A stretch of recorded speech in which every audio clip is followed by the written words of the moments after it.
Good evening, everyone, and welcome back to my channel. It's been a minute since I posted some content. We've been getting ready for the fall deer season and taking care of things at the hunting property that we have. Been doing a little bit of waterfowl hunting, some fishing and whatnot. And of course, work. We always get bogged down with work, so hobbies and things that are side projects take a they take a back seat to what's really important. While we were preparing and taking care of things at the property this weekend, I was looking on some of the Texas public hunting pages and some of the other pages that I'm on, and there was discussions about muzzleloaders and muzzleloader season.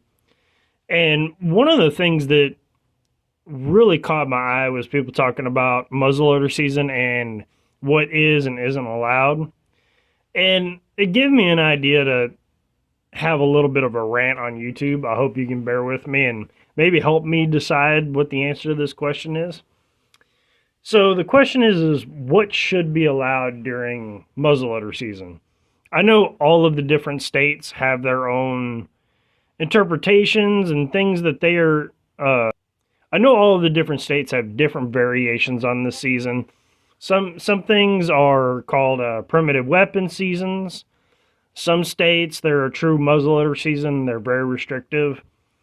Here in Texas, the only real restrictions when it comes to muzzleloading season is that it has to load from the muzzle, and it cannot be a cap and ball style similar to this revolver.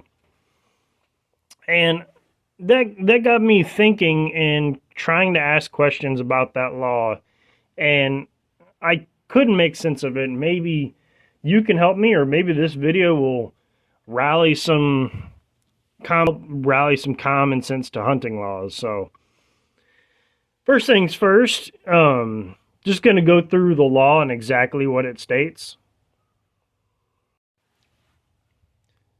So reading it word for word is muzzleloader is a firearm that can only be loaded through the muzzle. A cap and ball firearm where the powder and projectile are loaded into a cylinder are not considered muzzleloaders. So where I'm going with this question, the law itself is clear, and there's no way around it. There's no way to it's obvious what the law itself is, and it's very clear. From doing some light research, I cannot pin down exactly when the muzzleloader season as it is came into effect. I would assume just through common sense and general history, when I would assume that when archery hunting became a really big deal and everyone started going crazy about that and wanted their own season because of the quote-unquote unfairness compared to people hunting with firearms and different things, I'm assuming that's when the whole concept of primitive weapons were addressed. States are extremely restrictive on what exactly is a primitive weapon and what isn't. The state of Texas recently allowed crossbows universally for everyone for archery season, and I'm perfectly fine with that. If you actually look at the data and look at trajectories and whatnot, the difference between the two is really small when you actually look at the ballistics and what goes down. You'll get a little bit more range and a little bit more ease of use when using a crossbow, but it really doesn't make as much of a difference as you would think. The main difference is how you're pulling the trigger, obviously. You're not sitting there holding the bow back, for 10, 20, 30 seconds, a minute, whatever, as you're trying to get your game animal. And so thinking through the law on muzzleloading firearms, I was thinking, especially in Texas, where the restrictions on what you can use as a muzzleloader are very, very vague and generous. So I would understand if we are all using these types of muzzleloaders, whether it's a cap or a percussion cap or a flintlock or something like that. If we're using a pistol a more traditional pistol like this, or like maybe one of the TC pistols or something like that, I can see those all being allowed. And I can see why, in this context of a single shot muzzleloader, why something like a looking at all that, I can understand why a cap and ball revolver would be a little bit better. You do get a chance, and I mean a chance, at a follow-up shot. But that's anyone who's actually used them before, that's not as relevant as it is when you realize when you're anyone who's ever used a muzzleloader when you're hunting, or especially like a cap and ball revolver, you're so close, you're basically at archery distance. And by the time you've pulled that first shot off, the deer is gone. Maybe you might have time if it's down on the ground and you need a quick, dispatch shot to put the critter down humanely. That would make a little bit of sense. But you're not going to go full, killing spree and kill a whole herd of deer with a cap and ball revolver. It's not going to happen. So to compare what isn't allowed with the ridiculousness of what is allowed, we have this CVA Acura that I got from a boss a couple years ago. This thing is absolutely fantastic, and it really does give somebody an easy option to get into muzzleloading. The technology and the Sabo projectiles that you can get, these things are awesome, and that's one of the things I started thinking about. It isn't truly a modern firearm, but it is so close to the performance of a modern rifle, especially something in 45-70 with a modern load, that I can't really find a reason why is it called a muzzleloader. Besides the fact, yes, you are ramming powder, pellets, and a Sabo down the barrel. Sure, that absolutely makes sense. But you can use a lot of things that, but also calling it a muzzleloader and keeping within the spirit of what muzzleloader season is, you're getting in close. You're trying to do more archery style of hunting. You're going to do either really light spot and stocks and you have, that close range firearm, or like most of us will probably end up in a bow blind or something like that and waiting for an archery like shot like we would normally.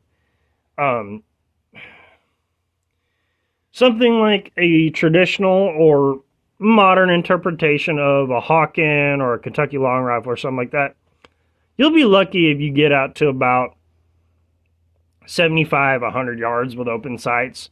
I know some people are extremely accurate and they could probably stretch that out, but realistically, you're in very long bow range to extremely close rifle range as far as the ballistics and the amount of dedication it takes to learn how to shoot these things. But looking at the law, I'm like, with these modern break barrel or inline type muzzleloaders, you can stretch that out, especially with no restriction on optics. I mean, I've seen some people shooting these things with bipods and stuff like that on them, and with a high-end scope. The amount of precision you can get with these out to distance, I'm not going to say it's unfair, because I have no problem with people using them. But I'm like, you're almost in modern rifle territory, whereas this very period cap and ball revolver is still not legal. It's like, well, so let's think that through. If we wanted to take this 44 caliber black powder cylinder revolver out to go deer hunting with, we would probably have to stalk within 30 yards, 40 yards, and do all of the bow work, and you just happen to have a slight chance at a follow-up shot. with a manually cocked cap and ball revolver. And the amount of skill it would take to pull off a hunt like that is much more in the spirit than this inline muzzleloader is. Or this is more skill to go out there, stalk, or set up a tree stand or something and harvest a deer with this than it would be that. But yet this is allowed and this isn't, because you have the slight chance at a secondary follow-up shot. I said before, this is just a rant. This is not me hating on what you would choose to go hunt in muzzleloader season. I'm very much in favor of these modern inline muzzleloaders. They're great guns. I love shooting that thing. It's kind of a blast, you know, being able to shoot fairly long distances with a 50 caliber muzzleloader. But I sit here and scratch my head and question myself, well, if I wanted to invest in a Walker Dragoon, which I actually kind of really want to get eventually, why can't I hunt with that during muzzleloader season when I'm limiting myself on range like I would with this, and the reality of the fast follow-up shot really isn't there? I mean, sure that there's somebody who shoots cowboy action and does hunting who could probably take this and pull the Jerry Mitchell-like and kill, 6 deer all in once, but for most of us, anyone who's even hunted with modern revolvers and stuff like that, you're not getting a second shot when you're at that close a distance. If you do, you've already hit the animal. The animal is very close nearby, and you're doing a really quick dispatch shot so you put it down humanely.